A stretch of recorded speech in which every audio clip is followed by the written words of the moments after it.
ایک ہماری اسمبلی کے اندر ایک منی بجٹ آیا اور یہ جو منی بجٹ ہے اس سے ایک عوام کے اوپر ایک پورا ایک مزید اور مہنگائی کا بوجھ پڑنے لگا.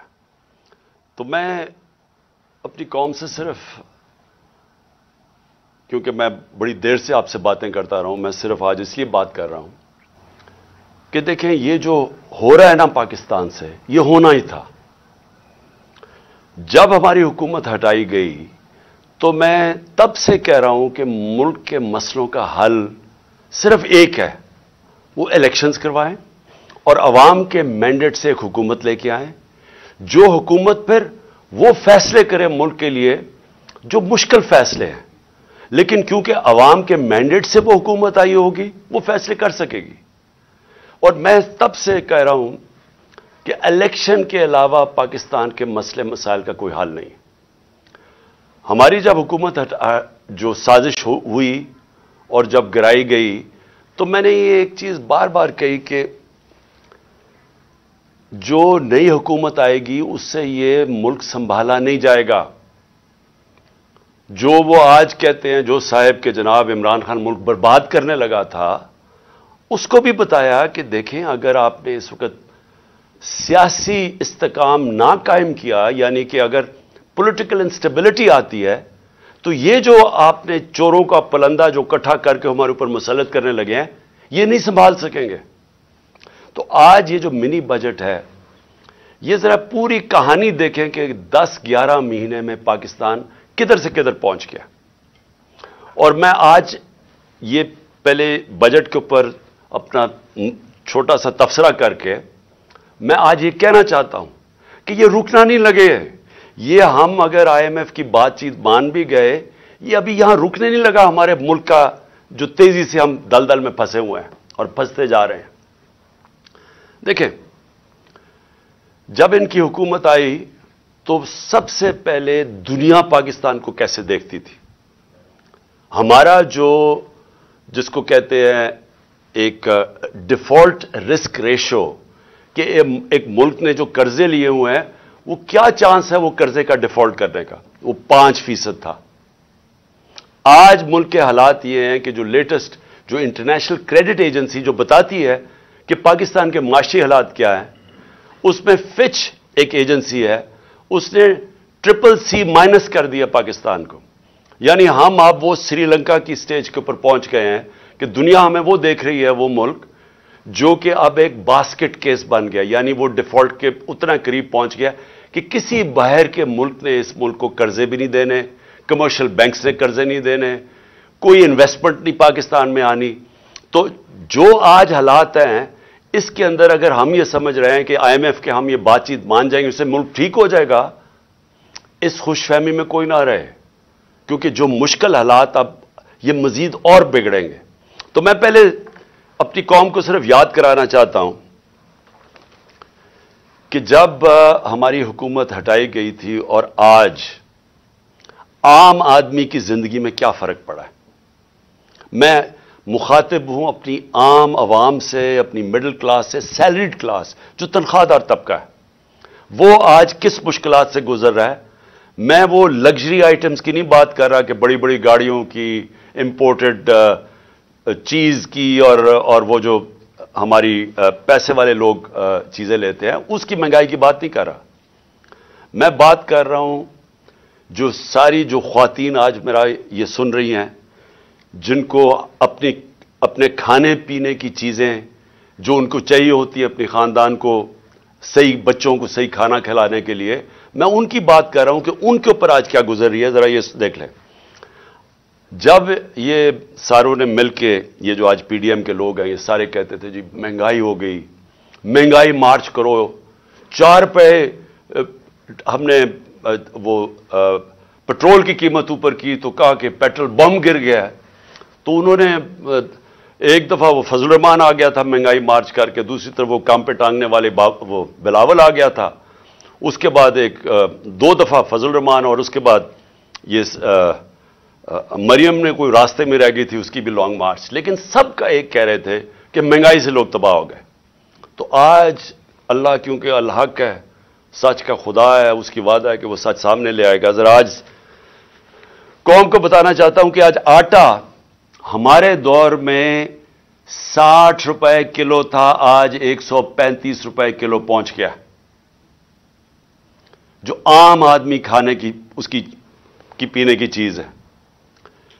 جو گھی ہے وہ 380 ارب تھا، آج 600 ارب کے جی پہنچ گیا۔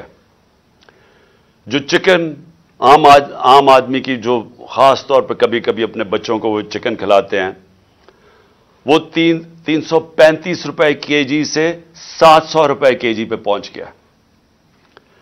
جو دالیں ہیں، جو عام آدمی گھروں میں، عام آدمی کی تو دال روٹی، پیاز کی قیمت دگنی سے بھی زیادہ ہو گئی ہے۔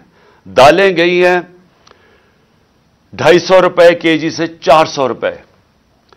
اور اب کسان، دیکھیں، ہمیں جب تک کسان کو نہیں اٹھاتے، اور جو ہم نے پوری کوشش کی اٹھانے کی، اور ماشاءاللہ ہمارے دور پہ آخری 2 سال میں کسانوں کے پاس ریکارڈ پیسہ آیا۔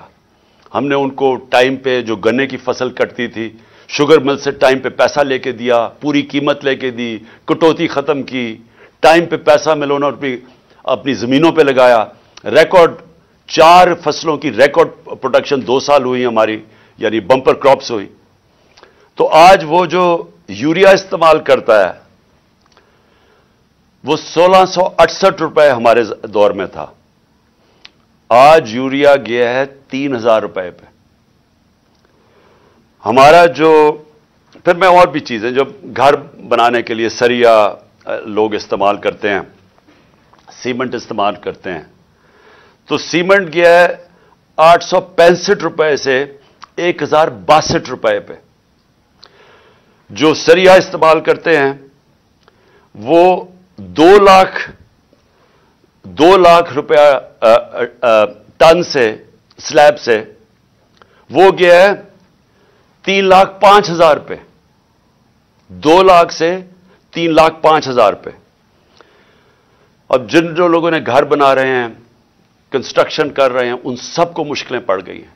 جو پروجیکٹس تھے ہمارے، مثلا آپ سڑکیں بن رہی تھیں، جو پرانے پروجیکٹس چل رہے تھے، ان سب میں مشکلیں پڑ گئی ہیں۔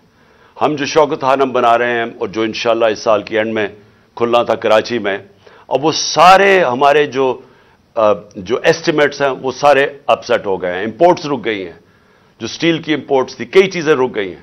تو سارے اس طرح پروجیکٹس، جو آن گوئنگ پروجیکٹس ہیں، سب متاثر ہو گئے ہیں، یہ جو قیمتیں بڑھی ہیں سیمنٹ کی اور سٹیل کی۔ لوگ گھر بنا رہے تھے، ان کے گھروں کے قیمتیں ایک دم اوپر چڑھ گئی ہیں۔ پھر دوائیں، انہوں نے امپورٹس کے اوپر جو بین کیا ہے، جو لائف سیونگ ڈرگز ہیں، جو خاص طور پہ آپ استعمال کرتے ہیں، کینسر کی ڈرگز، ہارٹ کے لیے، وہ ان سب میں قلت آ گئی ہے، کیونکہ یہ جو سوچے سمجھے بغیر سب امپورٹس بند کیے ہیں، جس میں متاثر ہو رہے ہیں ہاسپٹلز اور وہ مریض جن کی سیریس بیماریاں ہیں۔ اچھا، اب یہ نئے بجٹ آ گیا، یہ میں آپ کو بتا رہا ہوں، یہ اب تک جو مہنگائی ہوئی تھی، اب یہ جو انہوں نے ابھی جو آج لے کے آئے ہیں، اس کے اندر گیس اور بجلی، میں اب عام آدمی کی پھر بات کر رہا ہوں کہ جو گیس کا جس کا بل 3,000 کا آتا تھا، وہ آج ہو جائے گا 4,300 کا۔ جو بجلی کا بل جن کے گھر 10,000 آتا تھا، وہ 13,000 پہ چلا جائے گا۔ سو یہ مزید میں آپ کو آج کے بل کے بعد جو مہنگائی ہے، sales tax across the board بڑھا دیا ہے، یعنی ساری چیزیں، کیونکہ سیلز ٹیکس انہوں نے بڑھایا، ساری چیزیں اس سے مہنگی ہوں گی۔ اور جو بھی میں نے سریا کی اور سیمنٹ کی بات کی تھی، ان کے اوپر جو گیس، سریا بنانے کے لیے جو سٹیل ملز کو گیس جاتی تھی، اس میں 14% انکریز کر دیا، تو اس کی قیمت اوپر جائے گی۔ سیمنٹ 10% گیس کی قیمت انکریز کر دی ہے، تو مزید اس کی قیمت اوپر چلی جائے گی۔ یوریا کے لیے جو پھر کسانوں کا مسئلہ آئے گا، یوریا کے لیے جو گیس 70%، اس میں 70% گیس کی قیمت بڑھا دی گئی ہے، جو یوریا یعنی جو کھاد کی فیکٹریز کے اوپر گیس جاتی تھی، تو اس سے ایک بوری کے اوپر 375 روپے کا اضافہ ہو جائے گا اب کسانوں کے لیے۔ اور کسانوں کو آگے مشکل پڑی ہوئی ہے کہ ٹیوب ویلز کے اوپر جو بجلی کی تھی اس کی سبسڈی ختم کر دی، تو مزید اور کسانوں کے لیے اور ایک اور عذاب آ رہا ہے۔ اب اس سے ہوگا کیا؟ اس سے ہوگا یہ دو چیزیں ہوں گی۔ ایک، مہنگائی بڑھے گی۔ مہنگائی آ گئی 50 سال میں پاکستان کی تاریخ کی سب سے زیادہ مہنگائی ہے۔ میں نے پھر سے کہا کہ ان کی ساری کیمپین ہمارے خلاف کیا تھی کہ ہم نے بہت زیادہ مہنگائی کر دی۔ ہمارے دور پہ جو مہنگائی تھی وہ 12% تھی، وہ آج پہنچ گئی ہے 30% کے اوپر اور مزید بڑھنے والی ہے۔ جو سب سے خوفناک چیز ہے، جو فوڈ انفلیشن، جو کھانے پینے کی چیزیں جو مہنگی ہوئی ہیں، وہ ہمارے دور پہ 16% تھی، آج 40% پہ پہنچ گئی۔ تو اس سے جو عام آدمی ہے، میں پھر سے کہتا ہوں جو سیلریڈ کلاس ہے، پہلے تو مہنگائی میں وہ پسیں گے، ساتھ ساتھ یہ جو انہوں نے چیزیں بڑھائی ہیں، جو انہوں نے امپورٹس کے اوپر جو ان کی غلط پالیسیز تھی، جو نااہلی تھی، اسے فیکٹریاں بند ہو رہی ہیں۔ ہماری جو ریکارڈ انڈسٹریل پروڈکشن تھی، ہماری جو انڈسٹری اضافی تیزی سے بڑھ رہی تھی، آج وہ منفی پہ چلی گئی ہے۔ جو انڈسٹریز، جو ٹیکسٹائل انڈسٹری، آپ فیصل آباد جا کے دیکھیں، جدھر مزدور نہیں ملتا تھا، آج بے روزگاری شروع ہو گئی ہے۔ ایک طرف بے روزگاری، ایک طرف مہنگائی۔ انٹرسٹ ریٹ انہوں نے ریکارڈ اوپر کر دیے ہیں۔ اس کا مطلب کہ جو بھی آپ کوئی نیا کاروبار شروع کرے گا وہ 100 دفعہ سوچے گا، کیونکہ انٹرسٹ ریٹ اوپر چلے گئے، سود کی شرح اتنی اوپر چلی گئی ہے۔ تو ایک طرف مہنگائی، دوسری طرف بے روزگاری۔ اب میں جو آج میرا اصل آج آپ سے بات چیت کرنے کا مقصد کیا تھا، اب آگے ہم کیا کر رہے ہیں، جا کدھر رہے ہیں؟ میں اس لیے آپ سے کہہ رہا ہوں کہ یہ جو مزید مہنگائی آئی ہے، اور یہ جلدی جلدی انہوں نے کی ہے، شروع میں ان کو سمجھ نہیں آئی کیا کرنا تھا۔ اپنے این آر او کے اوپر انہوں نے وقت گزارا۔ ان کو صرف ایک پڑی ہوئی تھی کہ کس طرح کے ان کے 1100 ارب روپے کے ان کے اوپر کرپشن کیسز تھے وہ ختم ہو۔ ہم ہر سال، ہمارے 3.5 سال کے اندر، ہر سال جو نیب ریکور کرتی تھی چوری کا، وہ 160 ارب روپیہ تھا۔ ہم نے 480 ارب روپیہ اپنے دور میں نیب نے ریکور کیا تھا۔ ہم نے نہیں کیسز بنائے تھے، یہ پرانے کیسز تھے، لیکن ہمارے دور میں نیب پیسے ریکور کر رہی تھی کیونکہ ہم کسی کو بچا نہیں رہے تھے۔ اب 1100 ارب روپے کے جو کرپشن کیس ہیں انہوں نے معاف کروا لیے ہیں۔ تو ایک طرف قوم کی کمر توڑ دی ہے مہنگائی اور بے روزگاری سے، دوسری طرف انہوں نے اپنے کرپشن کے کیسز معاف کروا لیے ہیں، اور تیسری طرف روپیہ ڈالر کے بنسبت 90 روپیہ گرا ہے۔ کہ کبھی پاکستان کی تاریخ میں اتنا زیادہ ڈالر مہنگا نہیں ہوئی اور اتنی تیزی سے روپیہ گرا نہیں ہے۔ تو قوم کے لیے تو کیا ہوا اس سے؟ اگر آپ کی 30,000 روپیہ تنخواہ تھی، آج صرف وہ 20,000 روپے کی 30,000 روپے کی تنخواہ 20,000 کی چیزیں خرید سکتی ہے۔ آج جو ڈی ویلیویشن ہوئی ہے، ساری قوم کا جو جیسے کہتے ہیں نا جی ڈی پی، کیونکہ جی ڈی پی ڈالر سے میجر ہوتی ہے، تو پر کیپٹا انکم ڈالر سے میجر ہوتی ہے، وہ ساری نیچے آ گئی ہے۔ ان کے ہوتے ہوئے جب تقریباً 90 باہر مارکیٹ میں جاؤ تو وہ 100 روپیہ کا بھی سے زیادہ ڈالر مہنگا ہو چکا ہے۔ تو جب کہ ایک قوم کی دولت میں کمی ہوئی ہے، یہ جو سارے 30 سال سے ملک کا پیسہ چوری کر کے، منی لانڈرنگ کر کے باہر لے کے گئے ہیں، ان کے ایون سیل اپارٹمنٹ اور ان کے مے فیئر میں اور بڑی بڑی گاڑیاں اور ون ہائٹ پارک اور یہ جو باہر ہوٹل خریدے ہوئے ہیں اور انہوں نے بے نامی چیزیں خریدی ہوئی ہیں، باہر بینکوں میں آف شور اکاؤنٹس میں پیسے رکھے ہوئے ہیں، قوم کے لیے 90 روپے ان کی دولت میں کمی اگر روپے میں پڑے ہوئے ہیں، اور ان کے باہر پیسے میں 90 روپے اضافہ ہو گیا۔ پاکستان کے مقابلے میں ان کے پیسے میں 90 روپے زیادہ امیر ہو گئے ہیں۔ ان کو کوئی فرق نہیں پڑا، اس لیے انہوں نے آتے ساتھ ہی کبھی کوئی پرواہ نہیں کی کہ کیا انہوں نے اگر ان کو سازش کے تحت بٹھائی دیا تھا، کیونکہ عمران خان ملک تباہ کر رہا تھا، تو انہوں نے آ کے کوئی روڈ میپ دینا تھا کہ ہم نے ملک کو کیسے ٹھیک کرنا ہے، کیونکہ یہ تو بڑے تجربہ کار تھے۔ ہم تو جی اسحاق ڈار نے کہا میں روپے کو 200 ڈالر کو نیچے لے کے آؤں گا، میں آئی ایم ایف کو سامنے یہ کر دوں گا، بڑی بڑھ کے ماری، میں تجربہ کار ہوں۔ آج یہ بتائیں کہ انہوں نے ملک سے کیا کیا، اور جو ان کے ہینڈلر لے کے آئے تھے ان سے ذرا پوچھیں کہ آپ نے یہ ملک سے کیا کیا، کون جواب دے؟ آج جو ابھی یہ جو شروعات ہے، ابھی یہ جو 90 روپے ڈالر کے جو گرا ہے، جو روپیہ گرا ہے ڈالر کے مقابلے میں، ابھی اس کی مزید مہنگائی آنی ہے، جو ایک تھوڑی ٹائم کے بعد جب آپ کا روپیہ گرتا ہے تو جو باہر سے چیزیں لے کے آتے ہیں وہ ٹائم کے بعد مہنگی ہونی شروع ہوتی ہے۔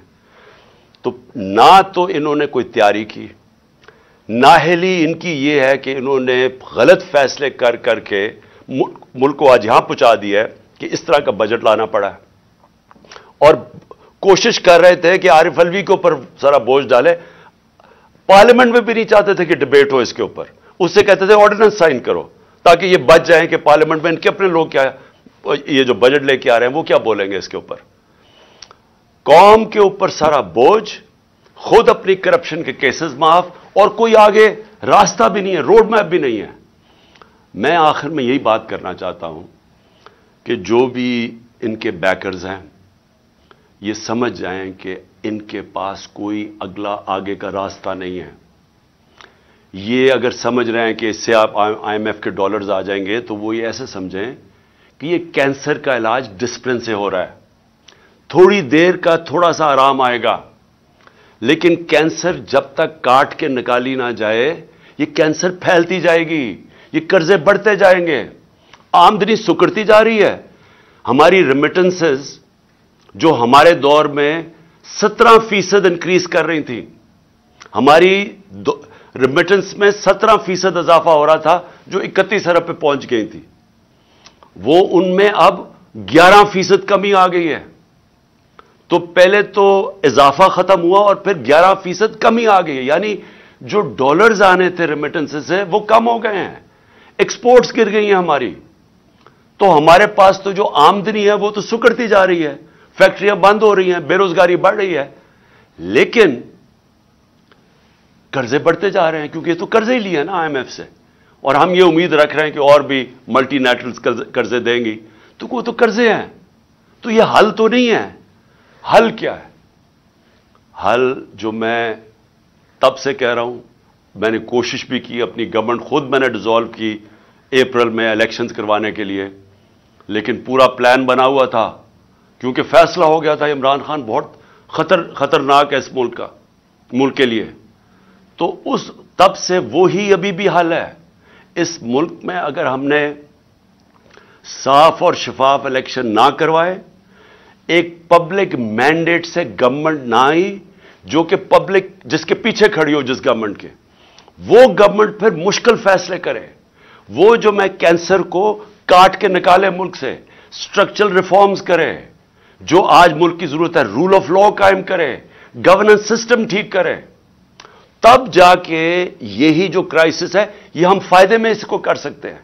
یہ جو ہم دلدل میں پھنسے ہوئے ہیں اس میں نکلتے نکلتے ہم ملک کو پوری طرح اٹھا سکتے ہیں، یہ ہمارا فائدہ ہو سکتا ہے کہ ہم اس کرائسس کا، اگر اس کرائسس سے ملک میں اصلاحات کریں، لیکن وہ گورنمنٹ کر سکتی ہے جس کے پاس پبلک پیچھے کھڑی ہو۔ جب آپ کے پاس پبلک مینڈیٹ نہیں تو آپ ان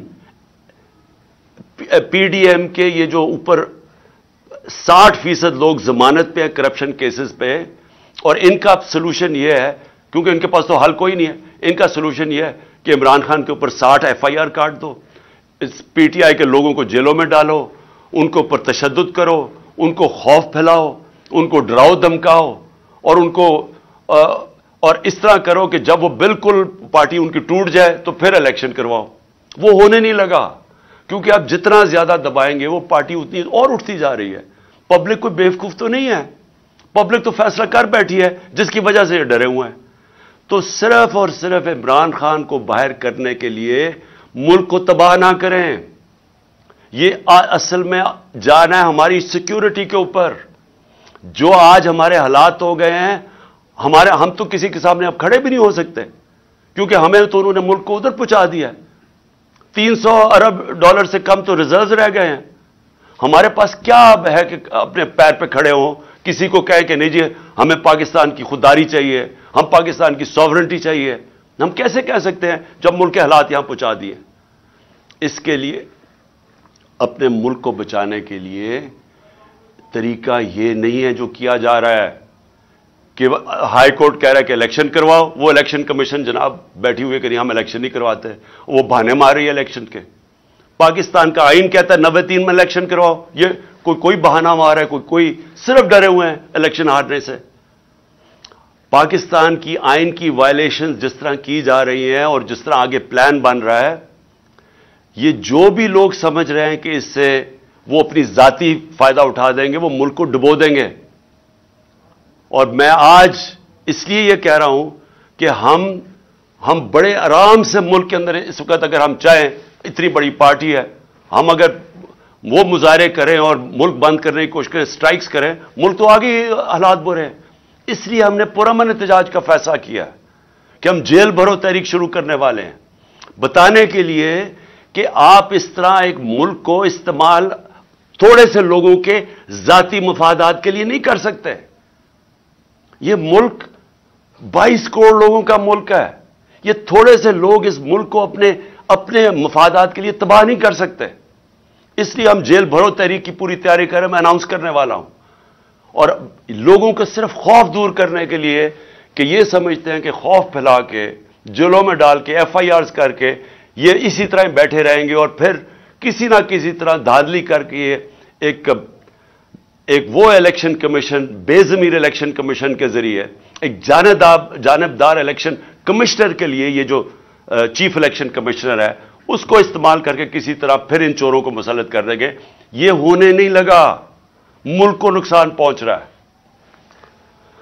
اور میں آخر میں اپنی ساری قوم کو کہنا چاہتا ہوں، پھر سے میں ایک بات کہنا چاہتا ہوں اور بات ختم کرتا ہوں کہ دیکھیں، وہ ہم اس موڑ پہ کھڑے ہو گئے ہیں جس کا ہم سب کو خطرہ تھا کہ ایک دن جب سے یہ امپورٹڈ حکومت آئی ہے کہ خدا نہ خواستہ ہم یہاں نہ پہنچ جائیں۔ ہم وہاں پہنچ گئے ہیں، ہمارے سامنے اب صرف 2 راستے ہیں۔ ہم چپ کر کے اب انتظار کریں کہ مزید ملک تباہی کی طرف جائے، یا ہم ایک پرامن احتجاج کی تحریک کے اندر سب شامل ہو اور بتائیں ان کو کہ آئین اور قانون کے بغیر کوئی دنیا کا معاشرہ نہیں چل سکتا۔ دنیا کا معاشرے جتنے بھی ہیں وہ رول آف لا پہ چلتے ہیں، اور رول آف لا آئین ڈیفائن کرتا ہے، اور آئین آپ کو کہتا ہے کہ 90 دن میں الیکشن کروائی جائے۔ اس سے جتنا آپ پیچھے ہٹتے جائیں گے، آپ ملک کو ادھر دھکیلتے جائیں گے، جدھر ملک جس کو کہتے ہیں بنانا ریپبلک، جدھر جنگل کا قانون ہوتا ہے ادھر ملک کو دھکیلا جا رہا ہے۔ ہم یہ کبھی ہونے نہیں دیں گے۔ اور میں نے صرف اپنے لوگوں کو بھی سب کو تیار کیا، اپنی قوم کو، کہ ہم ایک پرامن احتجاج کے لیے تیار ہو جائیں، کیونکہ مجھے ابھی تک کوئی نیت نہیں نظر آ رہی ان کی آئین کے اوپر چلتے ہوئے 90 دن میں الیکشن کروانے کی۔ پاکستان زندہ باد۔